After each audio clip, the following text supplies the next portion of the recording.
¿Cómo están, estimados amigos? Los saluda Carlos Arenas Bazán y este es el mundo de los impuestos. Como siempre, estamos recogiendo las peticiones, los pedidos que nos hacen nuestros suscriptores y nos habían pedido hablar sobre el impuesto general a las ventas y sobre el crédito fiscal, ¿no? Que es básicamente la técnica de cómo se va a deducir el IGB que se va a pagar de manera mensual, ¿no? Débito fiscal menos crédito fiscal. Pero usualmente y de manera bastante curiosa, se suele tener mayores problemas para la aplicación del crédito fiscal que el del mismo débito fiscal, que es el IGB de las ventas. Entonces, el día de hoy vamos a empezar haciendo un pequeño recuento de lo que es el impuesto general a las ventas, ¿no? El impuesto general a las ventas es un impuesto indirecto al consumo que se aplica sobre el valor agregado en cada una de las etapas de la cadena de producción, distribución de bienes y servicios. Recordamos que en otros vídeos que habíamos hecho hablando sobre el impuesto a la renta o sobre la estructura propia del derecho tributario, hablábamos que la imposición o el fenómeno impositivo recaía en consumo, en el caso del IGB, en patrimonio, por ejemplo, en el caso del impuesto temporal a los activos netos, o en el caso de riquezas, cuando hablábamos del impuesto a la renta. En este caso, hablando sobre el impuesto general a las ventas, conocido como el IVA en otras legislaciones, el impuesto al valor agregado, generalmente es el nombre que suele tener IGB, básicamente aquí en nuestra legislación peruana. Entonces, decíamos que es un impuesto indirecto, ¿por qué? Porque cuando hablamos del impuesto directo, por ejemplo, en el caso de la renta, si yo vendo una casa, yo pago el impuesto, ¿no? Si yo realizo un servicio, yo pago el impuesto. En el caso del IGB, se miden varias etapas de una cadena de producción y servicios en donde me va a dar la oportunidad de poder deducir el IGB que yo pagué cuando realicé una compra o cuando fui un usuario de un servicio, ¿no? Y donde finalmente va a recaer el impuesto en el consumidor final. Y si nosotros hacemos un comparativo entre ese IGB del consumidor final y la sumatoria del IGB que se debería haber pagado durante toda esa etapa de la cadena de producción y distribución de los bienes y servicios, sería exactamente lo mismo. No sé, en una sumatoria daría todo el IGB de la cadena de producción y servicios igual al IGB que está haciéndose cargo el consumidor final. ¿Cuál es uno de los problemas que suelen darse en esta determinación?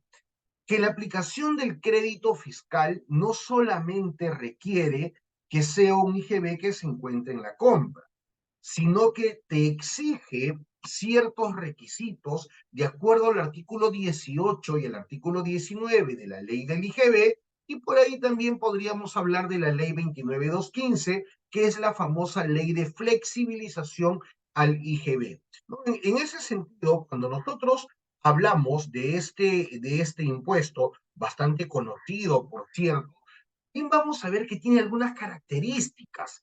Características, bueno, en un primer momento ya hemos dicho que es un impuesto indirecto porque se basa en el fenómeno de traslación, es decir, que finalmente va a recaer en el consumidor final, pero en cada etapa de la cadena de producción siempre va a haber crédito fiscal versus débito fiscal y esa es la diferencia que está a cargo del titular que le tiene que trasladar a la SUNAT ese pago del IGB. Por otro lado, para que se produzca estos efectos, se necesita necesariamente de otra característica del IGB, el que sea no acumulativo.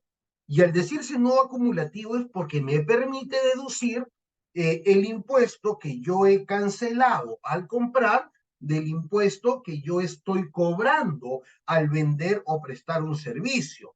Es decir, si yo vendo, digamos, este celular a un precio de 1.000 soles y a esto le agrego el IGB, quien me va a pagar el IGB va a ser la persona que me compra este bien.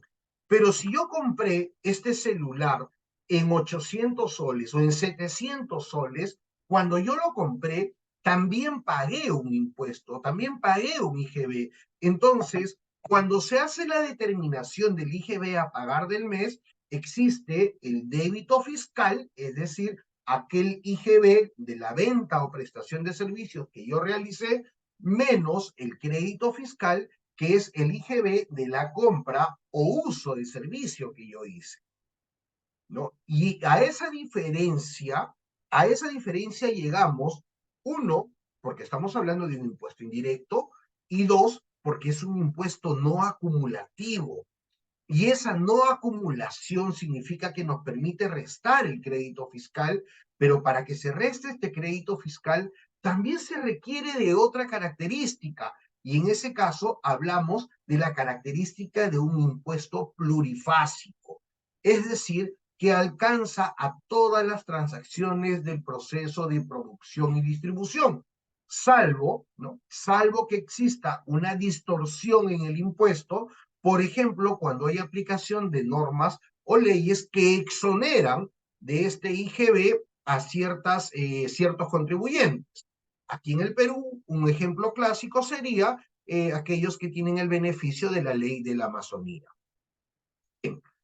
Este impuesto general a las ventas, este IGB del que estamos hablando, es un impuesto que es estructurado bajo la técnica del IVA, ¿no? Que es el impuesto al valor agregado, y que solamente grava la parte exclusiva del consumo. Es decir, acá no estamos hablando de riquezas, acá estamos hablando directamente del consumo, menos estamos hablando de un impuesto aplicado al patrimonio, ¿no? Sino que vamos a hablar del consumo bajo las características que hemos mencionado de manera precedente: plurifásico, no acumulativo e indirecto, ¿no? Este IGB grava únicamente las operaciones que se realicen en el ciclo de producción y distribución. Los únicos sujetos que no tienen derecho al crédito fiscal son los consumidores finales. ¿Por qué? Porque el crédito fiscal es parte de una operación de la cadena de producción. Sin embargo, en la característica propia y principal del IGB, te dice que ese IGB, que ese impuesto que nosotros requerimos saber o requerimos pagar, va a recaer en el consumidor final. Cuando yo me compro un celular para mi uso, entonces en ese momento estoy siendo un consumidor final y estoy pagando, ¿no? Estoy pagando el impuesto. Yo no tengo derecho al crédito fiscal porque no estoy comprando para poder vender nuevamente. Eso hay que tomarlo en consideración, ¿no? Cuando hablamos dentro del IGB de lo que es la hipótesis de incidencia para el impuesto, la hipótesis de incidencia que forma parte de lo que en los fundamentos del derecho tributario llamamos como la parte abstracta, ¿no? A donde se va a aplicar o se va a materializar los impuestos, tenemos que esta hipótesis tiene cuatro aspectos, ¿no? El material, el espacial, el temporal y el subjetivo. Cada uno de ellos importante, ninguno más importante que el otro, pero que se tiene que dar o se tiene que verificar que se realizaron estos aspectos para poder saber que estamos ya ante una operación grabada por el IGB. Ejemplo, si yo sacara mi ley del IGB y me remito al artículo 1, diría que está grabado como el impuesto general a las ventas, la prestación de servicios, la venta de bienes muebles, la primera venta de inmuebles realizada por el constructor, etcétera. Y hasta ahí simplemente estaría en un abstracto en qué caso se debería pagar IGB, pero no sabemos si ya se va a pagar. Sin embargo, cuando hablamos de los aspectos materiales, espaciales, temporales, subjetivos, es decir, quién, cuándo, dónde y cómo se realizó esta operación, ya podemos saber que se hizo el hecho imponible. Y a la realización o materialización de este hecho imponible por la descripción de los aspectos propios de la hipótesis de incidencia en el IGB, ya podemos llegar a una conclusión. Carlos vendió el 26 de junio del 2023 en la ciudad de Lima un celular, ¿ok? ¿Por qué es importante? Porque imagínense que digan, Carlos vendió el 26 de junio en la ciudad de Tarapoto un celular.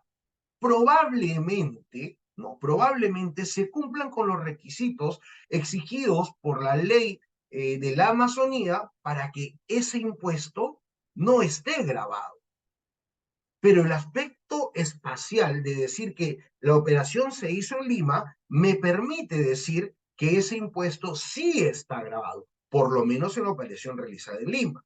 Ahora, estos aspectos deben complementarse con que exista un acto o un contrato. Y el contrato no necesariamente escrita, no una manifestación de voluntades propias, de acuerdo a lo que nos escribe el derecho civil en el acto jurídico. Que exista la transferencia de bienes, porque si no hay transferencia de bienes o prestación de servicios, no estamos hablando de una operación sujeta al IGB. Que sea a título oneroso, es decir, que haya un costo por ello. Porque si no es a título oneroso y es a título gratuito, ya no estamos hablando de una prestación o de servicios o venta de un bien, sino que estamos hablando de una donación que no se encuentra grabada con el IGB. Asimismo, dentro de la materialización o los aspectos formales, no es relevante la designación que se le otorgue a los contratos o a las negociaciones que se encuentren relacionadas con la transferencia. Es decir, si la operación me permite saber a mí qué es la venta de un bien, yo no puedo decir que es la donación de un bien. Así el contrato diga que es de donación, si se verifica que es una venta, pues está grabado, ¿no? O sea, más allá del nombre que se le da, vamos a ver el sustrato.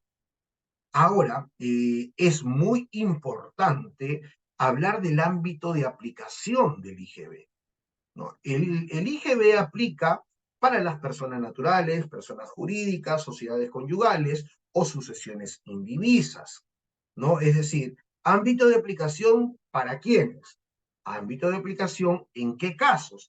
En la venta de bienes muebles, en la prestación de servicios, en la utilización de servicios, en los contratos de construcción, en la primera venta de inmueble realizada por el constructor y en las importaciones, ¿no? Eso es importante porque si estamos en una operación que no se sujeta a estas 6 mencionadas de manera precedente, por principio de legalidad y por prohibición de la analogía en el derecho tributario, no deberíamos estar ante un hecho grabado con el impuesto general a las ventas. De eso hablamos respecto a lo que es el IGB. Ahora, si nosotros queremos mencionar qué cosa es el crédito fiscal, el crédito fiscal es el IGB de las compras, ¿no? Que tiene requisitos sustanciales y que tiene requisitos formales. Y dentro de los requisitos sustanciales, en el inciso A del artículo 18, que fue modificado por el decreto legislativo 1116, me dice que las compras sean aceptadas como costo o gasto para el impuesto a la renta, aun cuando el contribuyente no esté afecto a este último impuesto. ¿Qué quiere decir con esto? ¿No? Que la norma del IGB se remite a la norma del impuesto a la renta. Por ahí podemos hablar del artículo 37 de la ley del impuesto a la renta, cuando nos habla de la causalidad, porque nos dice que tiene que existir ese nexo causal por el cual es necesaria esa compra o uso de servicio para las operaciones propias de la empresa. Si no, no sería considerado crédito fiscal. Y es algo que en muchas oportunidades los contribuyentes omiten realizar y pasan como gasto o lo pasan como crédito fiscal, y si no ha sido un hecho causal, pues va a ser reparado en una revisión o en una fiscalización de la administración tributaria. Por otro lado, el inciso B del mismo artículo 18 me dice que las compras deban ser destinadas a operaciones grabadas con IGB. Es decir, si yo realicé una compra, ¿no?, con el cual pagué un IGB, pero esa operación para la cual yo realicé la compra es no gravada, así yo tenga otras operaciones que sí sean grabadas, no podré utilizar ese crédito fiscal para las otras operaciones, porque si no, estaré desnaturalizando la técnica y estructura del impuesto general a las ventas.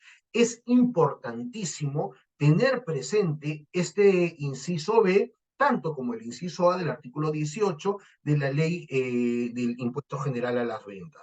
Lo otro es el artículo 19, donde me hablan de las formalidades, de las formalidades respecto a las facturas, a las formalidades que exigen las facturas, al que esté disgregado o discriminado el IGB, y otras que se van a mencionar dentro de la aplicación del crédito fiscal, ¿no? Asimismo, sabemos que cuando existen operaciones mixtas y no se pueda saber cuánto fue de compra para operaciones grabadas y cuánto fue de compra para operaciones no grabadas, tendrá que utilizarse la famosa técnica de la prorrata.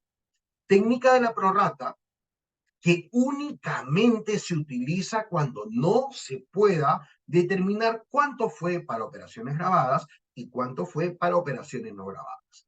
¿No? Es excepcional la aplicación de la técnica de la prorrata. Entonces, y finalmente, lo que podemos decir respecto a este impuesto es lo siguiente.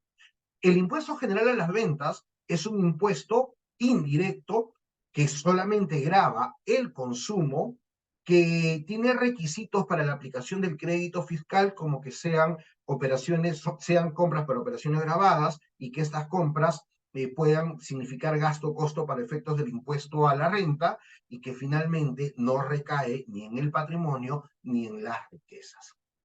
Muy bien, estimados amigos, espero que les haya agradado este vídeo, que se suscriban y compartan también en este canal para poder seguir informándonos sobre el quehacer tributario en el día a día. Mi nombre es Carlos Arenas Bazán y este es el mundo de los impuestos. Muchísimas gracias.